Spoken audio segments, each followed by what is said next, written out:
ओला dock YouTube channel को subscribe करें और बेल आइकॉन को दबाना मत भूलें। अस्सलाम वालेकुम। मेरा नाम डॉक्टर बिलाल अंजुम है। मैं एक पीडियाट्रिशियन हूँ और मौसम सरमा के हवाले से वालिदैन को कुछ पैगाम देना चाहूँगा। इसमें चूँकि आप सब लोग जानते हैं कि मौसम सरमा विंटर सीज़न आ चुका है और इसके साथ बच्चों में जो रेस्पिरेटरी इलनेस जो मौसमी बीमारियाँ होती हैं उनका इंसिडेंस अमूमी तौर पे इस मौसम में बढ़ जाता है।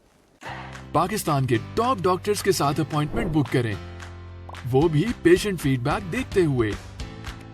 लाखों लोगों की तरह पाकिस्तान के सबसे बड़े डॉक्टर नेटवर्क का फायदा उठाएं और आज ही ओला डॉक ऐप डाउनलोड करें। ओला डॉक, डॉक्टर का अपॉइंटमेंट आसानी से। जैसा कि गले का ख़राब होना, छाती में तकलीफ़ होना, दमे के मसाइल हैं, इन सारी बीमारियों का इंसिडेंस इस मौसम में बढ़ जाता है। तो इसमें कुछ एहतियाती तदाबीर हैं जो हम सब लोग अपना के अपने बच्चों को इनसे महफूज रख सकते हैं और इन बीमारियों की कुछ मैं अलामात आपको पहले बताना चाहूँगा। जैसा कि इसमें गले में दर्द होना, छाती ख़राब होना, उसमें सीटियों की या खड़खड़ की आवाज़ आना शुरू हो जाना, उसके अलावा जो है हाथों या पाँव का रंग नीला पड़ जाना, सांस में शदीद दुश्वारी होना, बच्चे का खुराक ना लेना।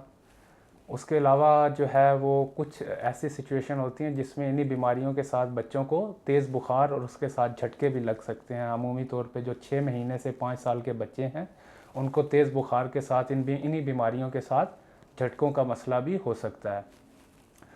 तो ये ज़रूरी है कि वालिदैन कुछ अलामात को घर में पहचान लें।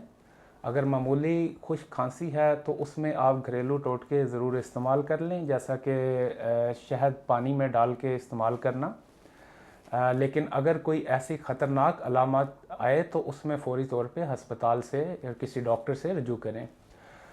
ख़तरनाक अलामत में सबसे पहले है बच्चे का रंग नीला पड़ जाना, शदीद सांस की दुश्वारी, उसका रफ्तार बढ़ जाना, बच्चे का खुराक ना लेना और या खुदा न खास्ता झटके लगना शुरू हो जाना या मुसलसल उल्टी शुरू हो जाना। तो ये वो ख़तरनाक अलामात हैं रेस्पिरेटरी इलनेस की, जिसमें फ़ौरन डॉक्टर से रजू करना या किसी एमरजेंसी सर्विसेज में जाना ये ज़रूरी है। कैसे इन बीमारियों से बचा जा सकता है, क्या एहतियाती तदाबीर की जा सकती हैं, वो मैं आपको मुख्तसर तौर पे थोड़ा सा बताऊंगा। नंबर 1, सबसे पहले मास्क का इस्तेमाल। आजकल कोरोना वायरस की सेकंड वेव भी स्टार्ट है, काफ़ी ज़्यादा इंसिडेंट्स उसके केसेस रिपोर्ट हो रहे हैं, तो प्लीज़ सबसे पहले जो है वो मास्क इस्तेमाल करें। कैसे इन बीमारियों से बचा जा सकता है, कैसे ख़ुद को महफूज रखा जा सकता है, इस पे हम थोड़ी सी बात करेंगे। पहले तो मैं ये बताता चलूँ कि जो रेस्पिरेटरी इलनेसेस होते हैं बच्चों में स्पेशली, ये more than 90% of in the cases ये वायरल इन्फेक्शंस होती हैं। तो इसमें जो है वो इनका फैलाव जो है वो रेस्पिरेटरी ड्रॉपलेट्स के साथ होता है। कोई किसी ने खांसी की या कोई सांस लेने करीब बैठे हुए हैं तो एक से दूसरे में ट्रांसमिट होगी, या छींक आई तो उसके साथ ट्रांसमिट होगी। तो इसका बेहतरीन हल ये है कि मास्क का इस्तेमाल किया जाए। जो थोड़े बड़े बच्चे हैं वो भी मास्क पहन सकते हैं, उससे वो ख़ुद भी महफूज रहेंगे और बाकी जो उनके घर वाले हैं, जो बुज़ुर्ग हैं घर में, वो भी महफूज रहेंगे। तो कोशिश करें कि मास्क का इस्तेमाल जो है वो किया जाए, गैर ज़रूरी तौर पे बाहर ना निकला जाए। उसके अलावा जो है सर्दियों का मौसम है तो ज़्यादातर लोग कमरे में गैस हीटर इस्तेमाल करते हैं। तो इसके बारे में मैं थोड़ा सा आपको बताना चाहूँगा कि जो ये गैस हीटर होता है ये कमरे में ह्यूमिडिटी, जो नमी है उसकी मिकदार को बहुत कम कर देता है। तो कोशिश करें इसको कम वक्त के लिए इस्तेमाल करें, बच्चों की पहुंच से इसको दूर रखें और अगर मुमकिन हो सके तो इसके ऊपर एक पानी का बर्तन, जो स्टील का बर्तन है, उसमें पानी डाल के आप उसके ऊपर रख दें ताकि उसके जो वेपर्स हैं उसके साथ जो है ह्यूमिडिटी कमरे की इंक्रीज़ होती रहे। उसके अलावा जो है कमरे को हवादार रखें। सर्दियों में काफ़ी लोग जो हैं वो इस तरह करते हैं, कमरे को एयर टाइट कर देते हैं, तो ऐसा भी नहीं होना चाहिए। कमरे को हवादार होना चाहिए, उसकी क्रॉस वेंटिलेशन ज़रूरी है। ये स्पेशली दमे के जो मरीज़ हैं या दूसरी छाती की बीमारियों के मरीज़ हैं उनके लिए ये बहुत ज़रूरी है। उसके अलावा जो है सबसे बेहतरीन हल इसका ये है कि इम्यूनाइजेशन, जो वैक्सीनेशन है वो करवानी बहुत ज़रूरी है। Government of Pakistan free of cost तकरीबन 10 बीमारियों की जो वैक्सीन्स है वो लगाती है, तो उसका फ़ायदा उठाना चाहिए।